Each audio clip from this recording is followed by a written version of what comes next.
জামায়াত ও NCP ১১ দলীয় জোট গঠন করার পর পদত্যাগ করেছেন তরুণদের নিয়ে গঠিত দলটির বেশ কয়েকজন নেতা। কারণ হিসেবে কেউ কেউ জামায়াতের সাথে জোটবদ্ধ হওয়ার কথাও বলছেন।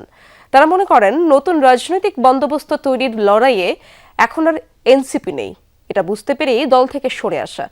এদিকে দলের যুগ্ম আহ্বায়ক সারোয়ার তুষার জানান, পদত্যাগের কারণে দলের ভেতরে কিছুটা দোলাচল থাকলেও অধিকাংশই রয়েছে জোটের পক্ষে।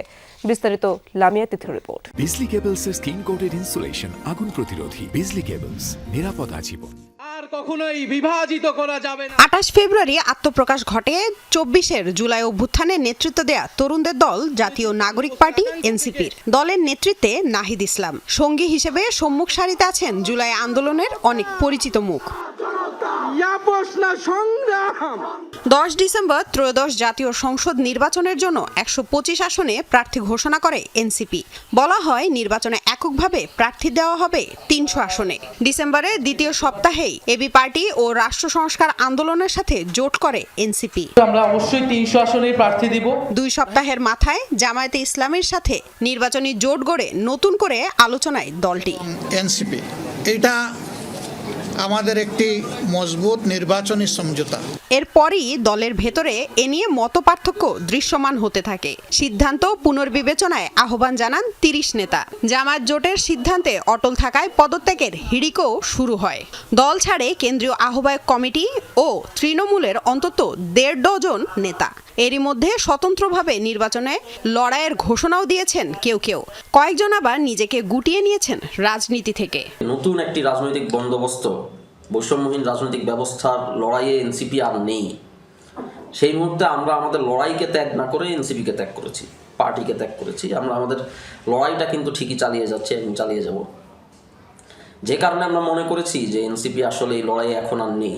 পুরনো রাজনৈতিক দলগুলোর সাথে একটি আপোষ সভায় গিয়েছে, যেখানে আপোষ সভার শর্তগুলো যথেষ্ট আত্মমর্যাদা হানিকর বলে আমাদের কাছে মনে হয়েছে। এনসিপি আসলে জুলাইয়ের যে শক্তি, জুলাই কেন্দ্রিক রাজনৈতিক মেরুকরণে আসলে তারা ব্যর্থ হয়েছে।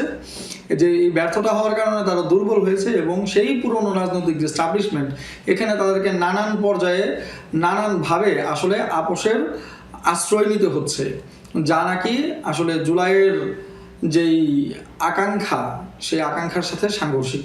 সেজন্য আমরা সিদ্ধান্ত নিয়েছি যে, ব্যক্তিগতভাবে আমি সিদ্ধান্ত নিয়েছি যে আসলে আমি এনসিপির সাথে আর বর্তমানে কাজ করা সম্ভব নয়। ভোটের আগে দলের এই হোঁচটকে চ্যালেঞ্জ মনে করছে না এনসিপি।